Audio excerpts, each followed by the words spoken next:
Welcome to the Council of Better Business Bureau's podcast, Better Business, Better Series, where we will explore top-of-mind topics with business and industry leaders to understand the leading trends and innovations that continue to push the envelope in today's marketplace. For the Better Business, Better Series podcast, I'm Will Johnson. On this week's episode, we're talking to Nina Bradley Clarke. Nina is an Emmy-winning journalist who left TV news back in 2008 and launched into a more entrepreneurial path. She is now managing director for Beautycounter, a leader in the personal care industry devoted to making safer, healthier products, and she herself is a leader within the business. Nina, thanks for joining us. Thanks for having me, Will. It's great to have you here. So let's start by talking about Beautycounter for people that don't know about it and their mission, what separates the company from other businesses in the industry, and what attracted you to selling their products. Well, I think, first and foremost, like you said, we are a mission-based company. So first and foremost, we are mission first and education first, and then product second. And our mission is to get safer products into the hands of everyone. And I think that's what separates us from all these other companies that are out there. We also, we do a lot of advocacy work in Washington and at the state level as well.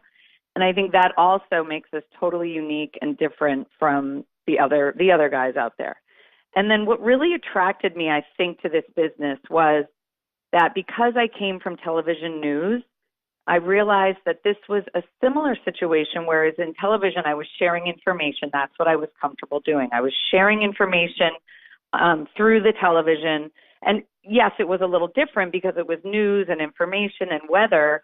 But when I realized that I wanted to share this information about what we were using as far as these ingredients that we were putting on our bodies, I wanted to share that information to my network and my friends and family, because really at the end of the day, I would do anything to keep my children safe. And I want my friends and family to also realize what they're using and just be aware of that. So I think that the sharing part of that, of what we do at Beautycounter, really resonated with me coming from a television news background. Okay, so there were sort of multiple touch points for you, it sounds like, with the mission-based, with family, with sharing, with what you had done in the past that all kind of came together and worked well. And how long have you been doing it now? I've been with the company for 2.5 years, Will. Okay, and so you sort of work your way up as in a traditional business, is that right? Yes, and I think, for me, what happened was I realized that because I was good at sharing information, I think that's how my business took off. Because I do think that once people know better, they want to do better. When you educate them and you share this information, and we're all about the awareness. And when you tell people that there hasn't been a law regulating this industry since 1938, that really no one's minding the store, so to speak. I think that really is what helped my business take off, because I think people do want to know that information, and then they want to make sure that they're making safer and healthier decisions for themselves and their children. So my business kind of quickly took off because of that. And then it grew, basically year to year, I've been doubling my business every year. And the growth of the company is unbelievable as well as my own business. And now I have a team of 250 people, men and women around the country and also in Canada, because we have launched in Canada as well. And I think, it speaks to that people really do want to use better, safer products. And I want to talk more about your personal experience and some of the ups and downs of being on your own to an extent, or at least starting out that way. Now, you mentioned you have 250 people on your team. And I also want to talk about some of the efforts that Beautycounter has made in Washington with lobbying. But just real quick, so people understand, this is a direct retail brand. And I think you mentioned to me before our interview, it's the only company that will come up if you Google it. It's not direct sales, right? That's right. We're a little different. Our CEO and founder, Greg Renfrew, she's a woman, even though her name is Greg. So people often ask me why a man is running a beauty business. But she's a wonderful woman. She's a mother of 3. She's a serial entrepreneur. And she decided that she wanted to run this company in a different way, something that's very unique. I love that she's super creative and she's innovative. And she decided to be doing it as a direct retail brand. And yes, we're the only ones that are doing it this way. So we're just a little different. We allow our clients and customers to shop through multiple channels. So that means that you can shop through an independent consultant like myself. You can shop through beautycounter.com on our website. You can also shop at places like our pop-up shop. We have a pop-up shop open for the summer on the island of Nantucket. You can go in there and browse and see all of our products firsthand in the shop. And then we also do really incredible strategic partnerships with great companies like J. Crew and Gwyneth Paltrow's website Goop. And we did a really successful partnership with Target. So we're always trying to think outside the box. And that's why I really love this company, because we do things differently. And yes, that is the answer to what we are, direct retail. Okay. And I let's talk about Washington and what you're doing there and legislation or otherwise that could help change the industry, set up, again, legislation that could actually make it so that what we're putting on our bodies, and women especially with skincare products, and in this case, I think I heard along the way that there's like hundreds of chemicals that somebody might be putting on their face or their body every day. Does that sound right? Yeah, it's something like the average woman puts on at least 12 products a day on her body, and the average man puts on 8 products a day on their body. I think mine is actually higher than 12, but I think, you have to realize that small amounts of chemicals, it really does matter. It all adds up. And because our skin is our largest organ, we really need to take better care of it. So I think what's important is that we do lobby for change. I consider myself an agent of change. I'm very much on board with our advocacy work all the way to Washington, D.C.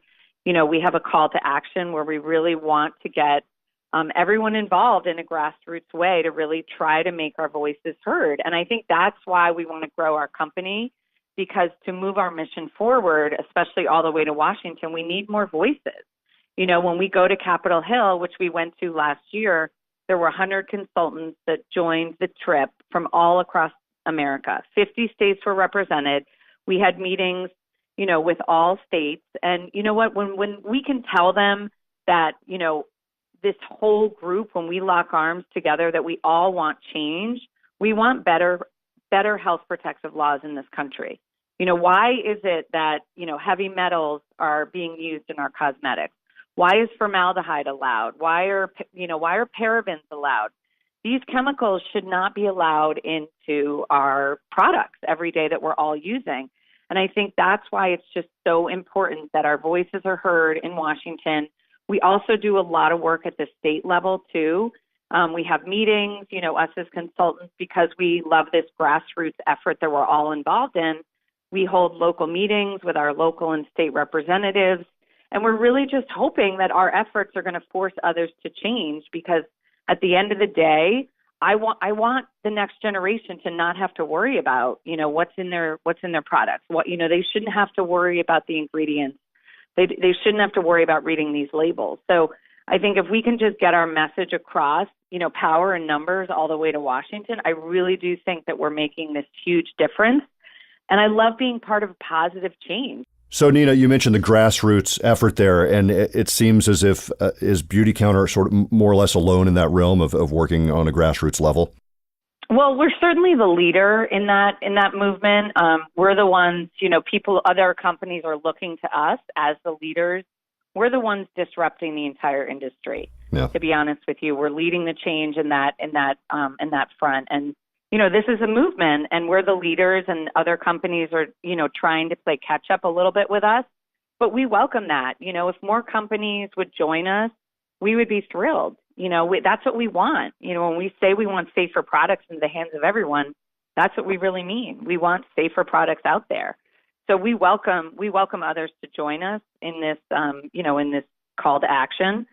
So, but we really, truly are the leaders in that movement. Yes. You're a leader, but certainly not something you want to stand alone in down the road. No, I think there's power in numbers. I really do. If more of us come together and demand change and demand action, then I think, once our voices are that loud, our voices won't be ignored. Yeah. So, we really do welcome others to join us. Nina, you mentioned being you were in television news. That idea of sharing experiences, sharing information was one that came naturally to you. I mean, you were at a senior level at a big job, right? I mean, you commuted into the city, and now you're working on your own. You've been doing that for a number of years. What's the most challenging and also perhaps the most rewarding aspects of your work experience since leaving TV news and working for Beautycounter? Well, I think in terms of what's the most challenging, I'm not alone in this as a mother of two small children and, running my own business and doing, I juggle a lot. And I think that we all, as moms, working moms, we struggle with the balance. And I think that is really challenging for many of us. And it's not easy. And I say to myself constantly, I want to have it all, but I realize that can be a huge challenge. And I really just try every day to do the best job I can be. I want to be the best leader at Beautycounter, but I want to also be the best mom. But some days you can't be the best at everything. So I have to cut myself a little slack. But I think that's definitely the most challenging. And then in terms of what's been the most rewarding, it's been such a surprise for me, I guess, because I came into this with no expectations. I really didn't know what I was getting myself into, to be honest with you, because I'd never done sales before. And I'd never worked in, the beauty industry. So I think what has been really rewarding is how inspired I've been from doing this job, with working with other women and helping them achieve their goals and just, having that team effort together. It's so inspirational and it's really filled me up. And I didn't really realize that I was missing that in my life.